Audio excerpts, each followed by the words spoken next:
Estamos solemnizando la fiesta de la purificación de la Santísima Virgen en este domingo que es quinto después de Epifanía.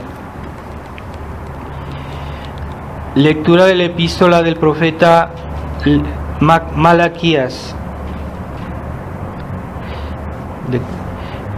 Esto dice el Señor Dios: he aquí que envío a mi heraldo para que prepare el camino ante mí, y enseguida vendrá a su templo el Señor, a quien vosotros buscáis, y el ángel de la alianza que vosotros deseáis. He aquí que llega, dice el Señor de los ejércitos. ¿Y quién podrá soportar el día de su venida? ¿Quién seguirá en pie cuando Él aparezca? Porque Él será como el fuego del fundidor y como la lejía de los bataneros. Se sentará para fundir y purificar la plata, y purificará a los hijos de Leví, y los acrisolará como el oro y la plata, y así ofrecerán al Señor con justicia los sacrificios. Y será grato al Señor el sacrificio de Judá y de Jerusalén, como en los tiempos pasados y como en los años antiguos, dice el Señor omnipotente. Continuación del Santo Evangelio según San Lucas. En aquel tiempo, cumplidos los días de la purificación de María, según la ley de Moisés, llevaron a Jesús a Jerusalén para presentarle al Señor, como está escrito en la ley del Señor. Todo varón primogénito será consagrado al Señor, y para ofrecer como sacrificio conforme está mandado en la ley del Señor un par de tórtolas o 2 pichones. Había a la sazón en Jerusalén un hombre justo y temeroso de Dios, llamado Simeón, que esperaba la consolación de Israel, y en quien moraba el Espíritu Santo.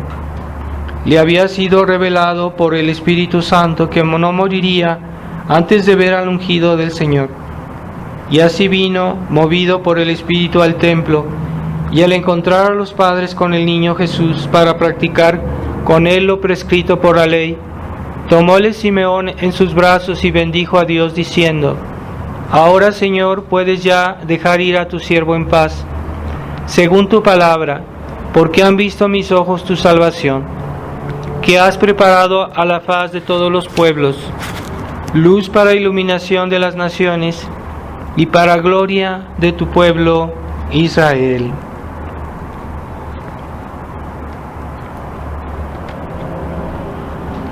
En el nombre del Padre, del Hijo y del Espíritu Santo. Amén. Ave María Purísima.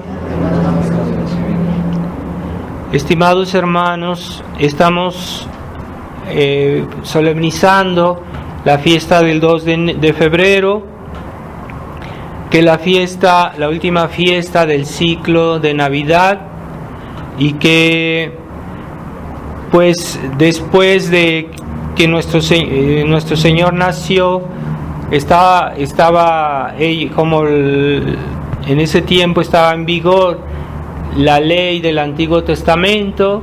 Entonces Nuestra Señora, San José y el niño Jesús seguían las ceremonias que estaban prescritas por la ley. Así que llevaron al niño Jesús al templo para presentarlo, porque era el primogénito, y el primogénito debería ser ofrecido y presentar un sacrificio para redimirlo, porque era el hijo que, como todos, de todos modos, son propiedad de Dios, pues habría que redimirlo. Normalmente el hijo primogénito pertenecía a Dios.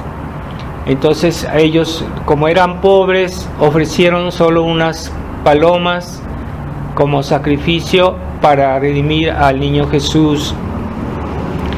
Pero ahí estaba en Jerusalén, había un anciano y también Ana, la profetisa, que eran que estaban ahí porque Dios los había enviado para pues ver al niño Jesús en ese momento y para dar testimonio de quién era este niño. Y también el anciano Simeón hizo una profecía que pues también en medio de la alegría de este niño, de este nacimiento, ya se mezclaba la tristeza del futuro, y esa fue uno de los dolores de la Santísima Virgen, la profecía del anciano Simeón, que le dijo que ese niño sería un signo de contradicción y que ella sufriría mucho por eso, que una espada atravesaría su corazón. Esa espada de contemplar a ella cómo perseguían y cómo iba a sufrir este niño cuando fuera adulto. Pero nuestro Señor, aun siendo niño, tenía plena conciencia de todo lo que iba a pasar después.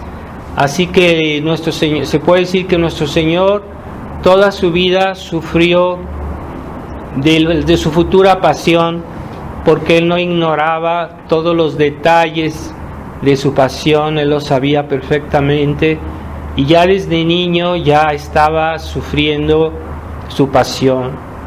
Ya desde niño sabía todo, y él eso le estaba presente en su mente y lo hacía sufrir, claro está, así como nosotros cuando nos acordamos de algo que nos hizo sufrir en el pasado, aunque haya pasado mucho tiempo, pues nos hace sufrir pensar en eso. Y así de la misma manera Jesucristo conocía el futuro, pues de la misma manera sufría por lo que iba a pasar después, y la Virgen María también, ¿verdad? Entonces ese sufrimiento futuro ya estaba presente en su niñez, y ya nuestro Señor desde niño se ofreció por nosotros para nuestra salvación. Cuando Él fue presentado en el templo, pues él estaba también aceptando su misión, lo que para lo cual él había sido, para lo cual él había nacido, para lo cual estaba aquí, para lo cual él había venido al mundo, pues era para salvarnos. Entonces ya en ese momento, cuando lo fue ofrecido a Dios, pues él estaba aceptando su sacrificio, las penas futuras y presentes, ¿verdad? Porque ya el niño tuvo que sufrir las penalidades de la persecución de Herodes, y cómo tuvieron que llevarlo a Egipto, siendo un niño, siendo pequeñito, debió ser muy pesado en ese tiempo hacer un viaje tan largo y prácticamente a pie. Pues debió sufrir nuestro Señor, Nuestra Señora. Gracias a Dios la Virgen tenía el apoyo de San José, y Dios lo puso ahí para cuidarlos, para protegerlos, y en ese momento ellos pudieron ir a Egipto, donde estuvieron un buen tiempo antes de que muriera Herodes y que pudieran regresar. Entonces esta ceremonia de la purificación nos recuerda cómo la Virgen presentó a su niño y lo ofreció, y también en ese tiempo las mujeres después del nacimiento tenían que ir al templo a purificarse, a hacer una ceremonia de purificación por su nacimiento, mientras que la Virgen no necesitaba esa ceremonia porque ella era pura, era más pura que el templo, que había sido tantas veces profanado por los pecados del pueblo judío, por tantas cosas que habían pasado, pero ella se sometió en toda humildad. Pero cuando un alma pura se somete a una ceremonia de purificación, pues primero no estaba estrictamente obligado, porque ella era pura, pero sucedió lo contrario, que ella vino a santificar al templo, porque ella era más santa que el templo, y este niño era más santo que el templo.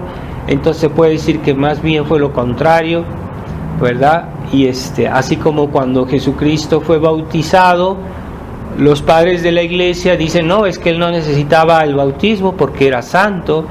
Entonces dicen que en realidad él pues lo hizo para dar el ejemplo pero que con el hecho que lo hayan bautizado, Él santificó las aguas que después servirían para bautizarnos a nosotros. Entonces Jesucristo, cuando fue bautizado, Él santificó las aguas. No es que Él estaba siendo santificado o que Él estaba haciendo penitencia, porque San Juan Bautista predicó el bautismo de penitencia. No era el mismo bautismo que nosotros recibimos, pero era un bautismo de penitencia para que los judíos hicieran penitencia de sus pecados. Pero nuestro Señor no necesitaba hacer penitencia, así que tenía otro sentido.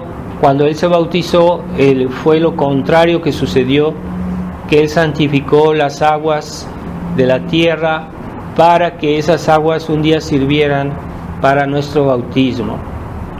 Y así todos necesitamos de ser santificados. El que ya es puro, el que ya es santo, no necesita ser santificado, pero para nosotros que somos pecadores de nacimiento, porque nacimos con el pecado original, necesitamos acercarnos a aquel que puede todo purificar, o aquella que es santa, que es pura, la Inmaculada Concepción, que nunca pecó, que nunca tuvo ni siquiera una infidelidad a la gracia. Pues acercarnos a ella nos santifica, nos hace mejores. Por eso, así como cuando tenemos buenos amigos, que tenemos buenas compañías, el hecho de frecuentar a personas buenas, a personas correctas, eso nos ayuda a mejorarnos, nos aporta algo, ¿verdad? Nos hace un bien. Por eso hay que tener buenas amistades y evitar las malas amistades.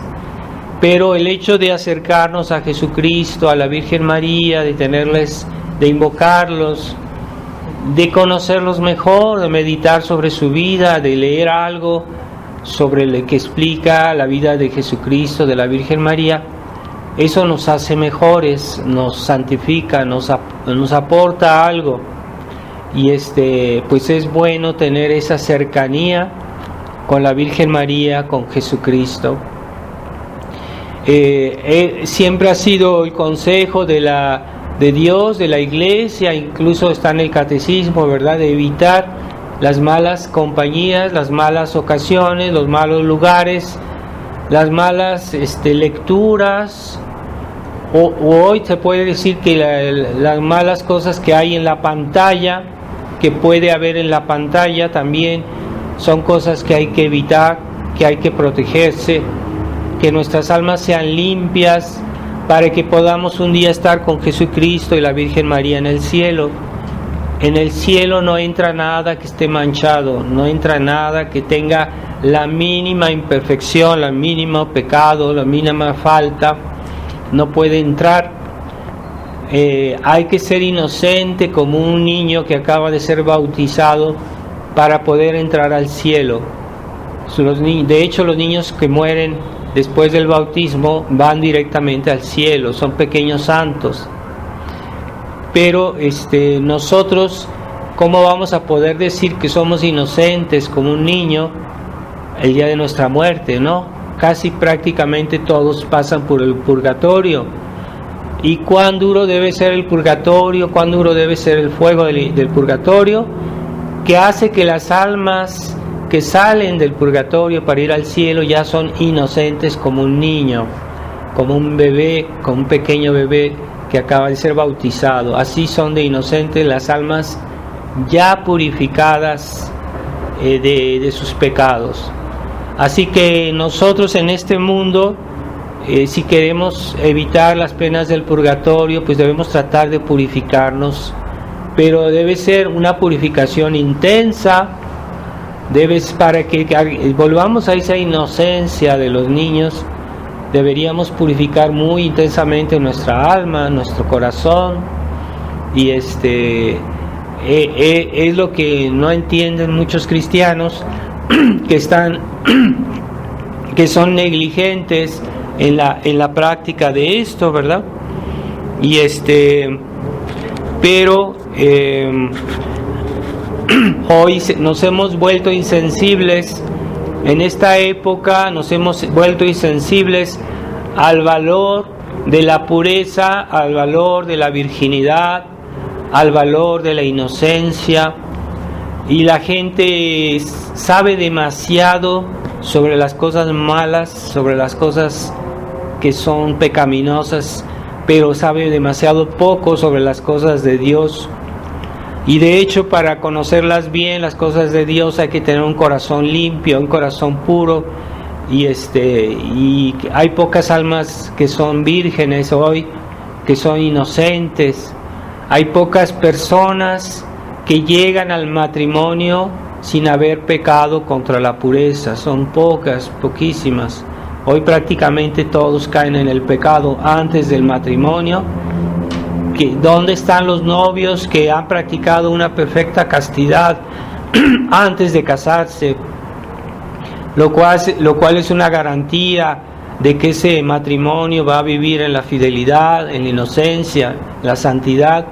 Pues ahorita ya el noviazgo se ha vuelto una ocasión de pecado, de vicio, de abusos y de la fuente hasta de muchos niños que son abortados.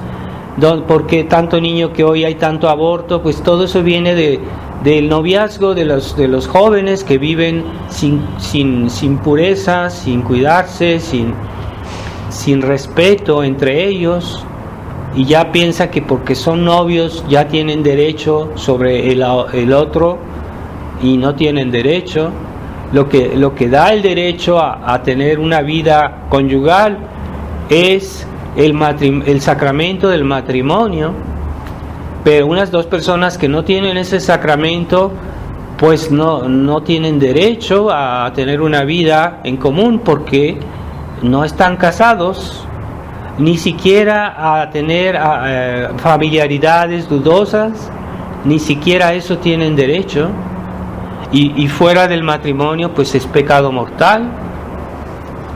Y entonces vivimos en un mundo donde ya no hay inocencia.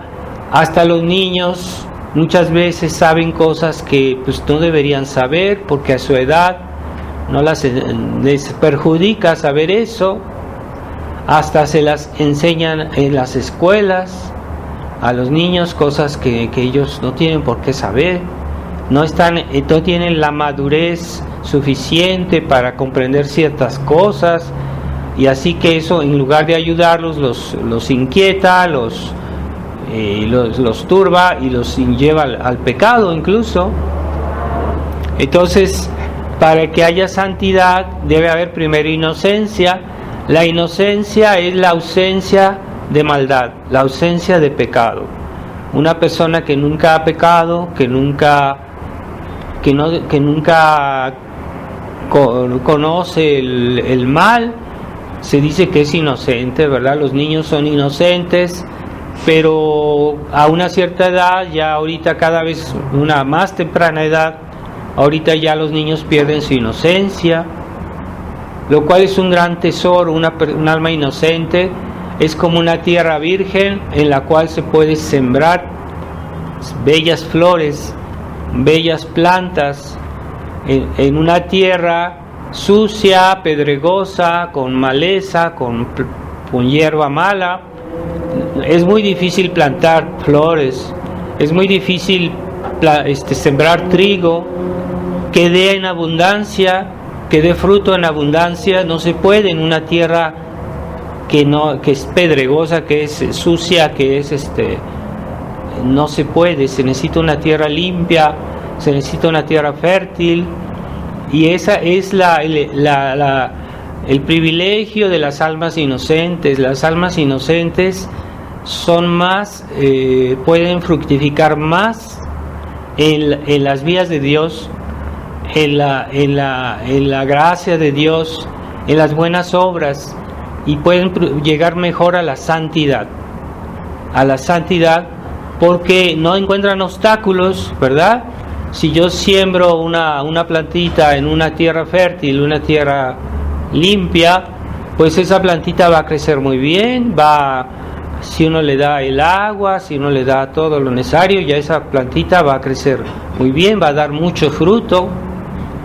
Así que se necesita tener un alma inocente para comprender mejor las cosas de Dios y para practicar mejor la voluntad de Dios, que es lo que nos santifica, porque cuando nosotros somos fieles a la gracia, fieles a los mandamientos, fieles a la voluntad de Dios, entonces nos santificamos, tenemos más méritos. ¿Y qué son los santos? Pues sino almas que tenían un grado de virtud heroico, porque esas almas eran tierra virgen y generalmente venían de buenas familias, de familias católicas, generalmente los santos tienen padres ejemplares. Hay excepciones, ¿verdad? Pero en general los santos vienen tienen padres que eran también unos santos prácticamente. Entonces, casi lo principal de un alma se edifica cuando es niño, aunque no parezca. La educación que un niño recibe sus primeros años es lo que es más decisivo para toda su vida. Así que si el niño aprende y es capaz de conservar su inocencia, pues ya eso es toda una promesa para que ese niño sea una persona excelente. Pero si ya de niño sus papás nunca se preocuparon por ver qué amistades tenía ese niño, o qué distracciones, o de qué hablaba, o qué es lo que él aprendía, de los padres negligentes que dejaron eso al azar, pues que nomás se preocuparon por cosas, necesidades del niño, pero materiales, exteriores, secundarias, y no vigilaron porque ese niño viviera plenamente su fe, su vida cristiana, y que trataron de sembrar buenas flores en esa tierra virgen y darle virtudes cristianas a ese niño. Las virtudes se aprenden, las virtudes no crecen así por casualidad. Las rosas no crecen por casualidad, se necesita un jardinero, se necesita tierra virgen, se necesita cuidado, se necesita podar esa flor, esa rosal, para que dé flores. Así que no creamos que pueda haber santos o almas santas cuando desde niño no se ha cuidado ese pequeño jardín de su alma y no se le ha dado lo necesario. Entonces los padres hoy son generalmente inconscientes, muy inconscientes primero de sus obligaciones respecto a sus hijos, que dan mucha importancia a las necesidades temporales que no se pueden negar, que son necesarias también, pero y descuidan enormemente las necesidades espirituales de los niños. Y esa capacidad que tienen los niños de santificarse porque son inocentes. Y además las almas infantiles son muy generosas, aunque no parezca. Si uno les da buenos ideales, si uno los estimula bien, se puede obtener muchísimo fruto de esos niños. Los niños responden casi siempre positivamente a cuando uno les da una buena educación y que uno les explica bien. Generalmente son generosos los niños, pero los padres modernos desaprovechan siempre esas oportunidades que Dios les da y piensan que para ser buenos con los niños hay que darles diversiones, hay que darles lo que les gusta, hay que simplemente dejarles libertad para que hagan lo que ellos quieran. Y no son conscientes de que están perdiendo una oportunidad muy grande de educarlos correctamente. Y es mucho más fácil educar a un niño que educar a un hijo que ya es mayor, que ya adquirió su personalidad, ya adquirió su manera de ser. Entonces ya no se le puede educar porque ya él ya es una persona hecha. Mientras que los niños todavía son maleables son dóciles y son generosos, los niños son generosos y los padres desaprovechan esa oportunidad.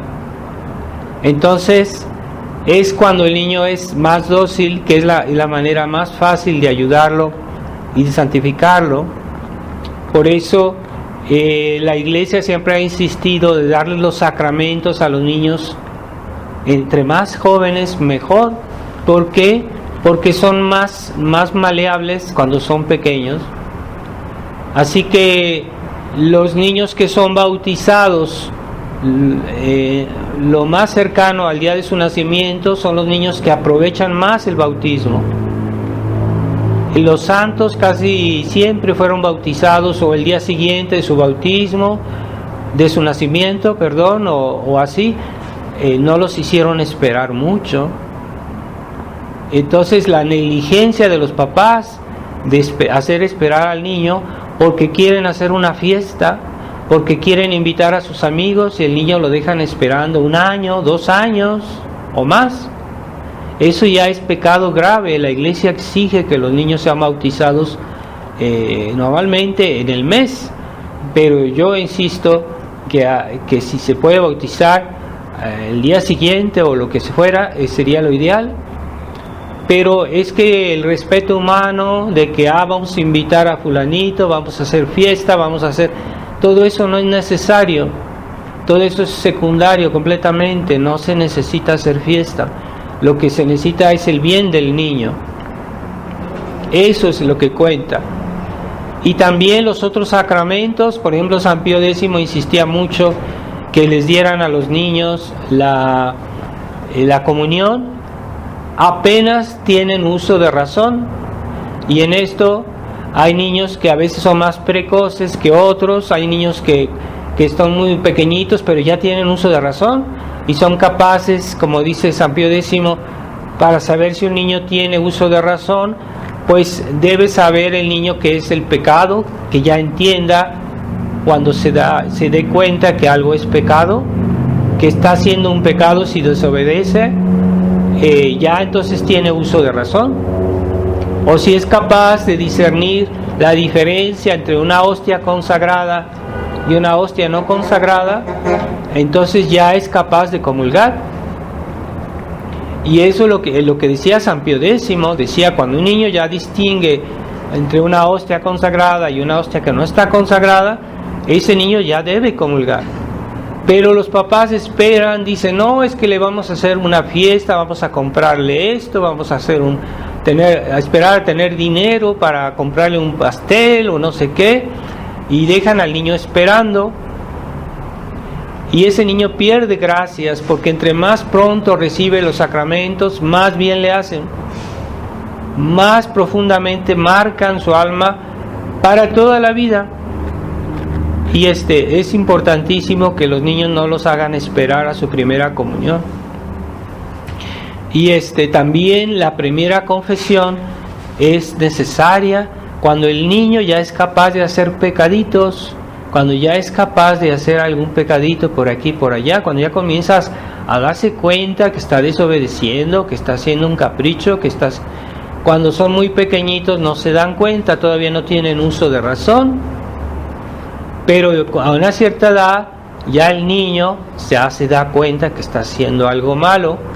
Entonces San Pío X decía: ese es el momento en el que el niño debe comenzar a confesarse.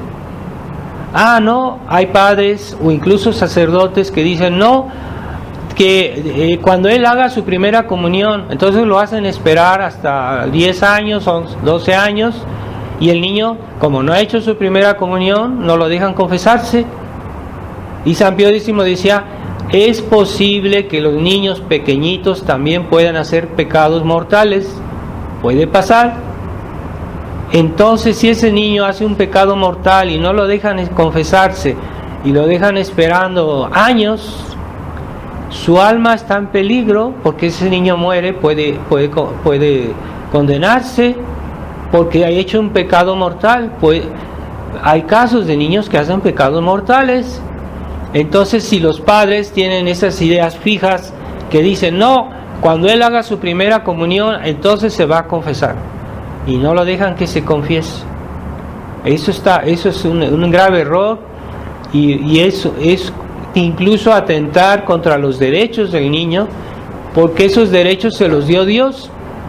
Ese niño tiene derecho a confesarse, a recibir el perdón de sus pecados, y tiene derecho a recibir la Eucaristía, porque Dios hizo la Eucaristía para todos los hombres, y el niño, aunque esté chiquito, tiene derecho. Y los papás que le impiden ejercer ese derecho están abusando, están haciendo un abuso contra ese niño, están haciendo un pecado. Espero que no se den cuenta, quién sabe si se dan cuenta o no bien, pero en sí, si se dieran cuenta, pues es un pecado hacer eso. Entonces el niño no recibe las gracias que podía recibir, y ese niño va a ser, cuando sea adulto, va a perder no va a ser la misma persona. No va a ser la misma persona. Una persona que es como un edificio. Cuando se construyó una base sólida, bien hecha, se puede construir más alto, se puede construir más pisos, se puede construir más sólido, más durable. Así que un alma, las bases de la educación se dan cuando los niños están pequeños. Entonces hay una negligencia de los padres que dicen que porque el niño es inocente, que así está bien, que no necesitamos estar detrás de él para educarlo, y no le dan una buena educación de sus virtudes.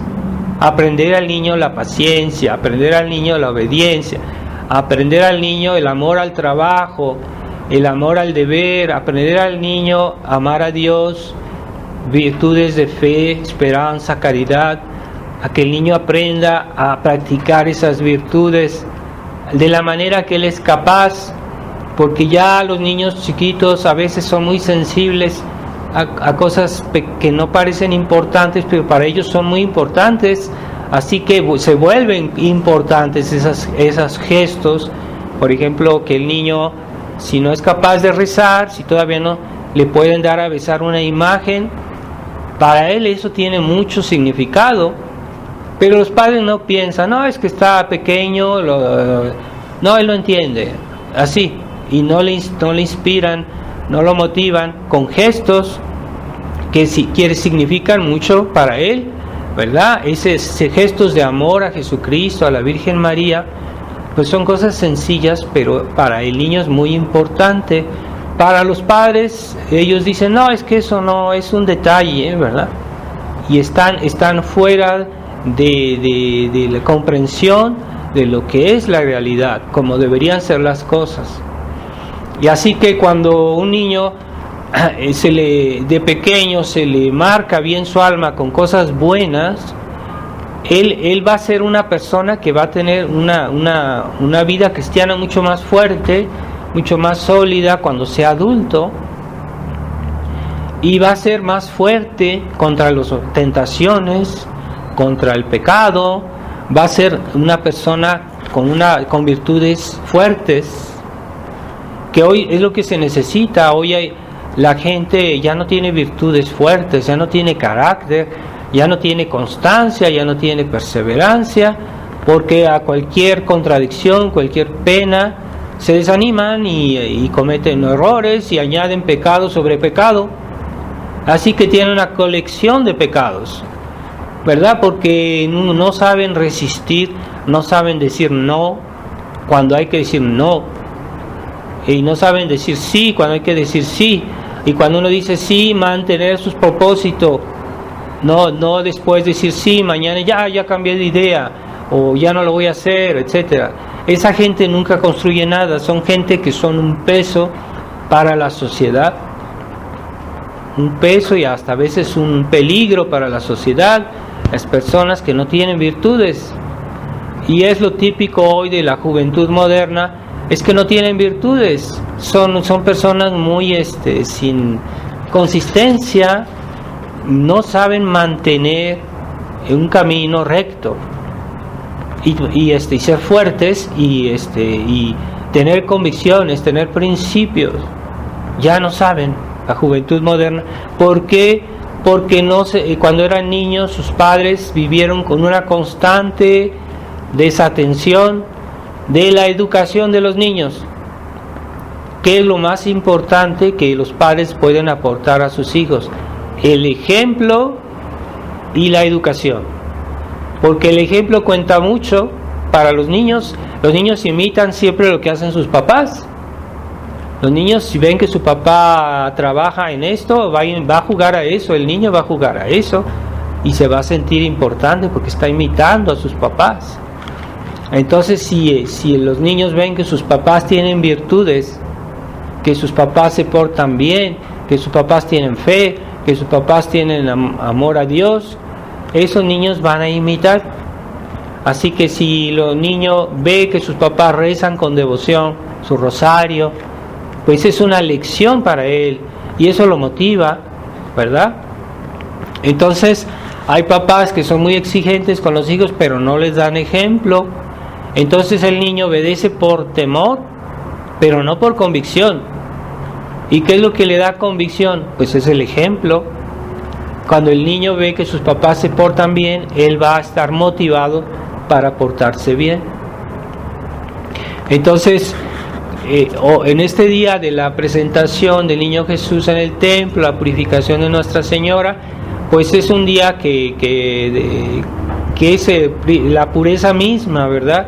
La pureza de Jesús, la pureza del niño Jesús, la pureza de la Virgen María, por eso hoy se nos distribuyeron estas velas que también simbolizan la inocencia, ¿verdad? Y es un alma inocente la que puede llevar ese fuego, esa velita encendida que simboliza el fuego de la divinidad de Cristo. Y la vela de cera, normalmente de cera, la cera simboliza la carne de Jesucristo, su cuerpo, que es también puro, ¿verdad? Y la mecha simboliza el alma de Cristo, ¿verdad? Que Jesucristo tenía alma y su cuerpo como hombre y su divinidad como Dios. Entonces, que veamos, hemos hecho la pequeña procesión en la cual pues simboliza cómo la Virgen María llevó a su hijo, que es la nueva luz, la luz del mundo, lo llevó al templo. Ella en sus brazos lo llevó, entonces ella nos trae a Jesús, nos presenta a Jesús para que lo recibamos, y para recibirlo debemos primero purificar nuestra alma. Es muy difícil crecer en el amor de Dios si tenemos un alma manchada, si tenemos pecados, por eso es primero necesario limpiar nuestra alma, purificarla para poder crecer en el amor, ¿verdad? Así como si yo quiero en un jardín plantar algo, tengo que primero limpiar la tierra, limpiar de malas hierbas, limpiar de piedras, limpiar de suciedad, y entonces ya puedo sembrar, ya puedo plantar, de manera que sí va a dar fruto lo que yo siembre. En nuestra alma es igual, tenemos que limpiarla. Entonces, ¿cómo voy a fructificar en la caridad si yo estoy afeccionado al pecado? No forzosamente al pecado grave, puede ser pecaditos por aquí, pecaditos por allá, negligencias, y esos pecaditos no dejan que la caridad en mí crezca. No crezco mucho en las virtudes cristianas si estoy mezclando el amor de Dios con el amor del mundo, el amor de Dios con el amor de las riquezas, o algo que esté mal, aunque tal vez no fuera algo muy grave. De todos modos, por poco que sea, impide realmente yo me santifique. Y eso, no hay que hacerse ilusiones, es el grado de felicidad en el cielo. El grado de virtud que yo alcance en la tierra será mi grado de felicidad en el cielo. Así que no es tiempo perdido, porque hoy la gente es materialista, considera tiempo perdido decir el rosario. Para una persona materialista, naturalista, decir rosario no es útil, no produce dinero, no produce bienes materiales. Entonces está uno perdiendo el tiempo, ¿no? Es que tú exageras porque dices 2 rosarios al día o porque dices los 15 misterios, estás exagerando, hay otras cosas más importantes que hacer.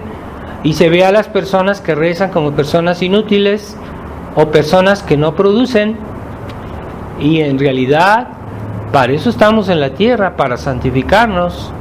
Y los bienes materiales pues nos ayudan a vivir, ¿verdad? Sí, son necesarios para vivir, para comer, para nuestras necesidades básicas. Todo eso es algo que es real, pero no es lo más importante, ni lo que más bien nos hace.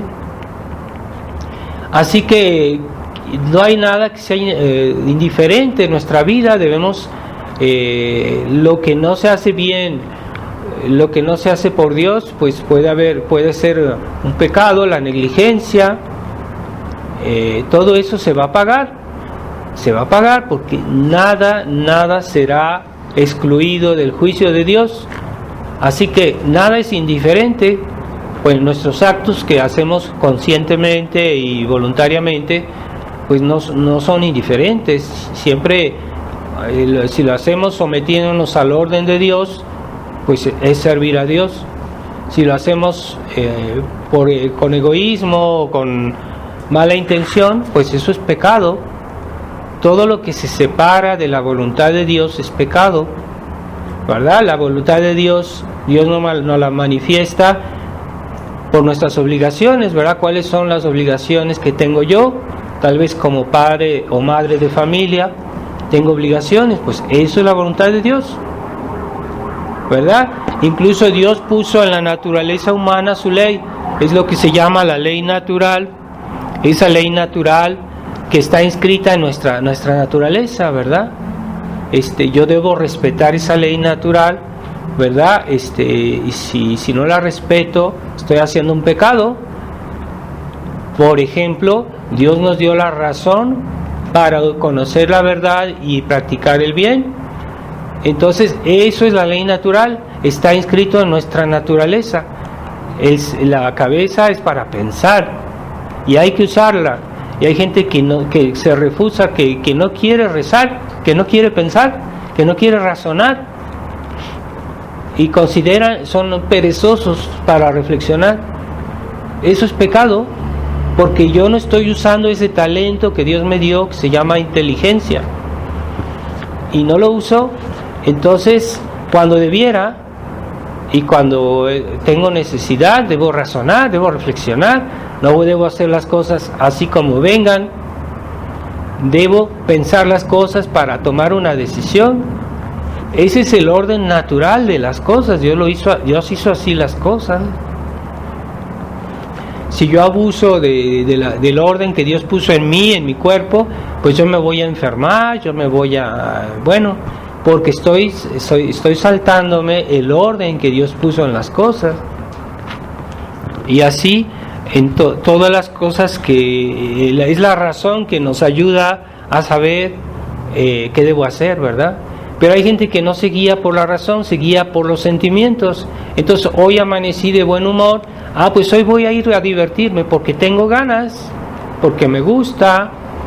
Pero es que tú no puedes, o tienes una obligación, o tienes dinero, o algo así. Entonces ahí está la razón, que me dice, no, es que tú no puedes hacer eso porque ahorita no es el momento, no es oportuno.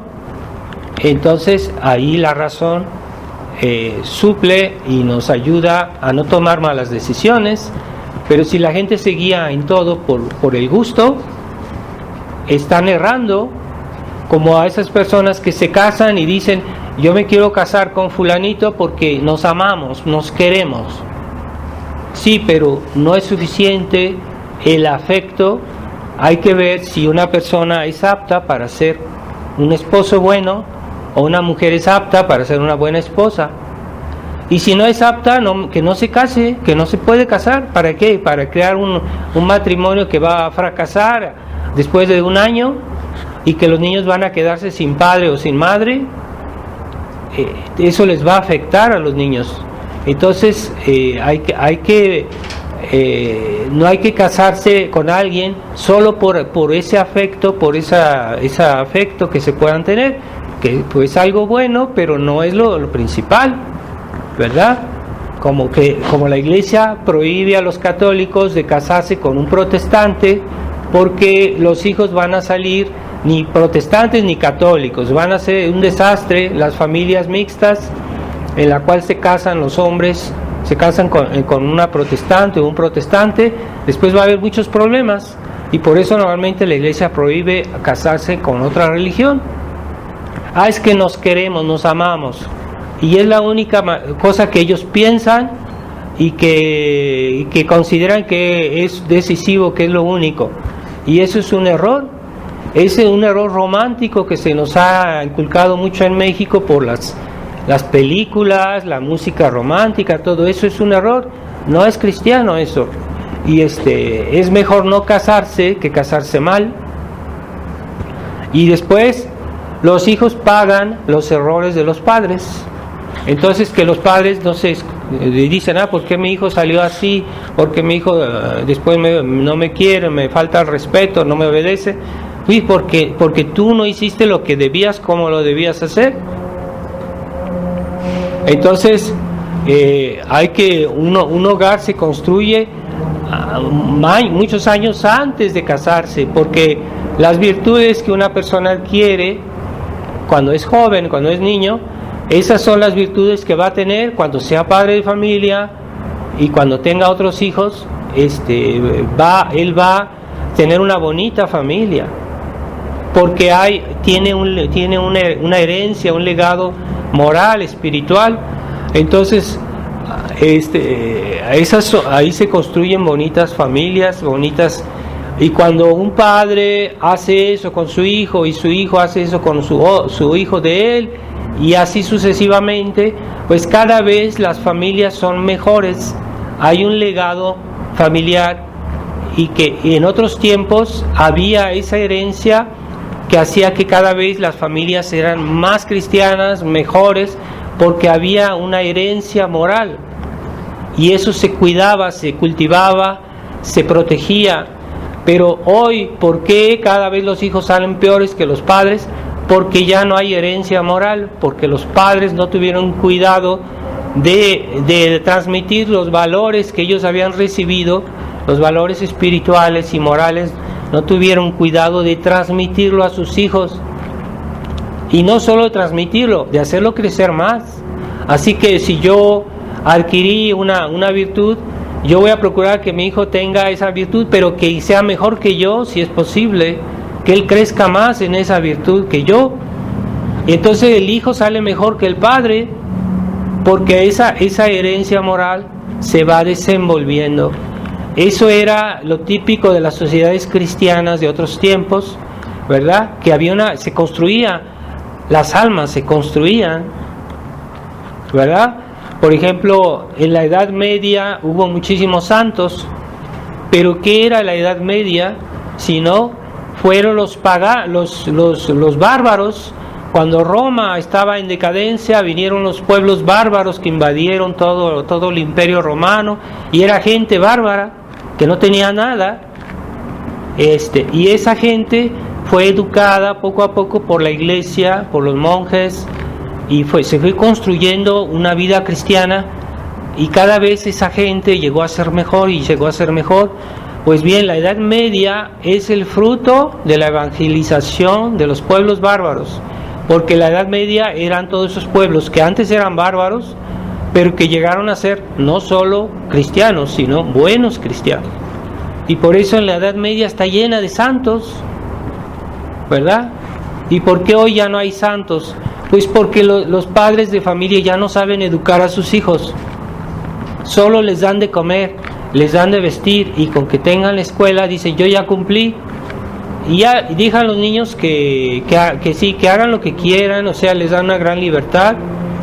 y que vean la televisión, que hagan sus jueguitos, que tengan amistades, quién sabe quiénes sean, pero pues su amigo, y yo no me intereso en eso. ¿Cómo que no? Hay que interesarse qué tipos de amigos tiene el niño, qué tipos de distracciones, qué tipos de conversaciones. Es que los hijos hacen sus oraciones como debe ser, el niño hace su catecismo, si el niño se prepara, como decía, lo más pronto posible a su primera comunión, y así. Entonces, si los padres no tienen cuidado de eso, sus niños van a ser unos católicos mediocres o van a ser unos católicos liberales como los papás, y va a ser un desastre. Es lo que hoy vemos, que cada vez las nuevas generaciones son más paganas que las anteriores, y ya la juventud de hoy no tiene noción de nada, no saben los 10 mandamientos, no saben el respeto a Dios primero y después al prójimo. Hoy todavía hay gente que tiene un cierto respeto al prójimo. Yo no digo que sean todos unos malvados, pero no tienen una noción cristiana de la vida. Entonces cometen errores por aquí y por allá, y no hay quien los oriente, no hay quien les diga nada. Es una pena ver eso, y es para el mal de sus almas, porque muchos así se pierden y se condenan. Entonces no es por nada que fue la Virgen María que vino a Fátima a recordarnos eso, decir: recen por los pobres pecadores.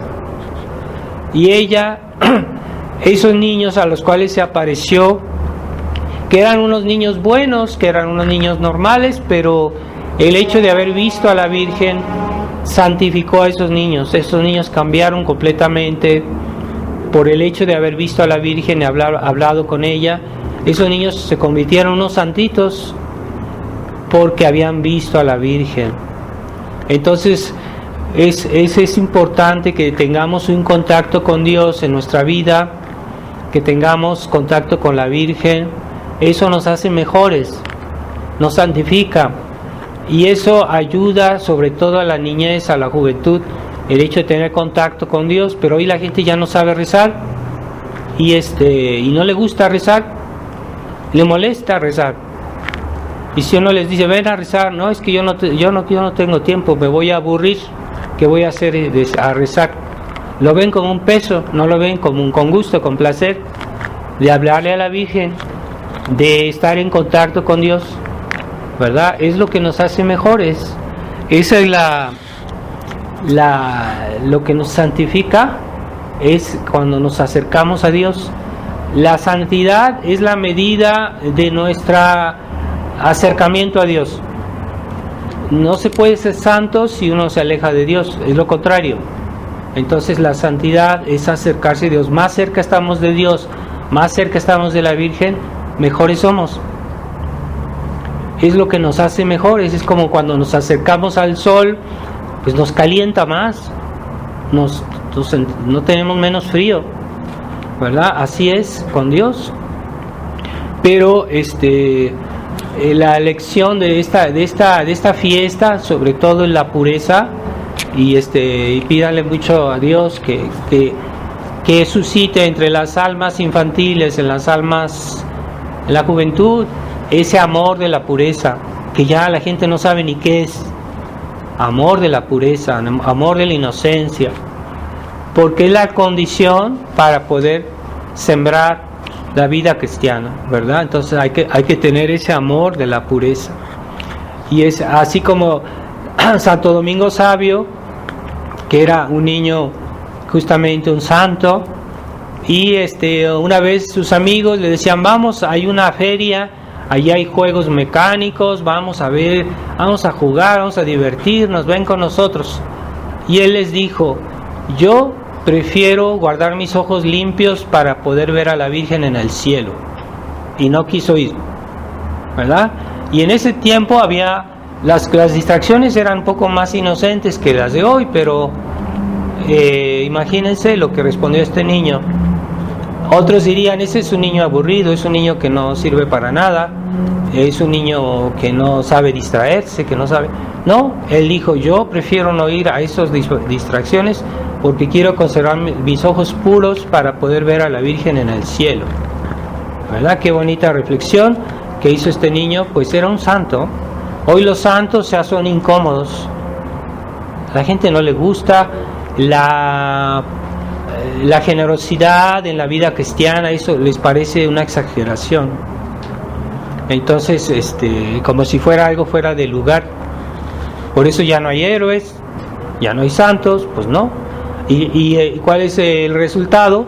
Que cada vez hay más almas que se condenan por la ausencia de santidad en la iglesia. Y que la ausencia de inocencia. Entonces yo sé de familias muy católicas que dejan a su niño que esté jugando horas y horas juegos que no son correctos y que esté frecuentando amistades que ellos ni siquiera saben quiénes son, de qué hablan, o que vean la televisión sin ningún control, o que el niño tenga acceso a internet y que esté todo el día con su celular viendo cosas que los papás ni siquiera se enteran, porque cuando los papás están ahí, el niño no va a ver, naturalmente no va a ver cosas malas porque están sus papás ahí.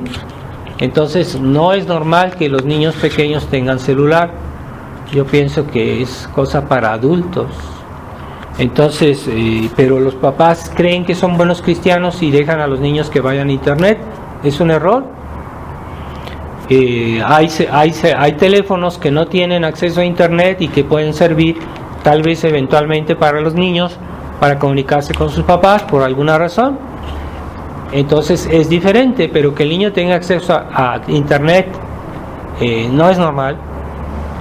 Incluso los adultos que tienen un criterio más formado muchas veces caen en pecados por andar viendo cosas en internet, con más razón los niños. Entonces también los adultos deben cuidarse y tener muchas precauciones para no ver cosas malas. Los niños no deberían tener celulares, es lo que yo considero que debería ser, porque los niños saben mentir y no le dicen a sus papás que vieron algo malo, y sus papás les preguntan, le van a decir que no vieron nada malo. Entonces los papás no se van a enterar. O que le envió su amiguito, le envió su amiguita, le envió por internet o por el celular cosas, informaciones malas, cosas viciosas. Entonces los papás ni cuenta se dan. Entonces no, pidámosle a Dios que nos proteja nosotros mismos, que nos haga inocentes para que podamos ir al cielo. Queremos ir al cielo, pues tenemos que ser inocentes. Y si no nos purificamos en esta vida, pues tenemos que pasar el purgatorio. Imagínense qué debe ser el purgatorio para que una persona sea transformada al punto que llega a ser como un niñito, un bebé de inocente. Esa es la purificación del purgatorio. Por ahí tenemos que pasar, y si no nos purificamos antes, tendrá que ser después. Pero de todos modos hay que pasar por esa purificación. Entonces vamos a pedirle a la Virgen María, al Niño Jesús, que nos den ese corazón limpio, un alma que tiene una intención limpia. Se puede decir que ya tiene un corazón limpio. Un pecador que viene de hacer muchos pecados, pero que ha optado por un ideal muy limpio, se puede decir que tiene un alma limpia, porque su intención es limpia. Entonces no importa que yo sea pecado, que yo haya cometido errores en mi vida, si mi intención se vuelve limpia, pues se puede decir que tengo un alma limpia, aunque hay que expiar de todos modos mis pecados, ¿verdad? Pero la Magdalena, que era una gran pecadora, al ver a Jesús, a conocer a Jesús, concibió lo que es la verdadera bondad, la verdadera inocencia, y por eso llegó a ser tan santa, porque tenía un ideal muy limpio. Así que aunque seamos pecadores, tratemos de decir, bueno, basta de los pecados mortales, basta también de los pecados veniales, basta también de las pequeñas negligencias. Yo quiero portarme bien en todo, y ya puedo decir que tengo una intención limpia. Y eso es lo más importante, concebir una intención limpia, inspirada en la fe, en la palabra de Dios. Es muy importante tener esa intención limpia. Pidámosela a la Virgen María para que nos ayude, nos dé la fortaleza de tener la intención y los actos que siguen. Ave María Purísima, sin pecado.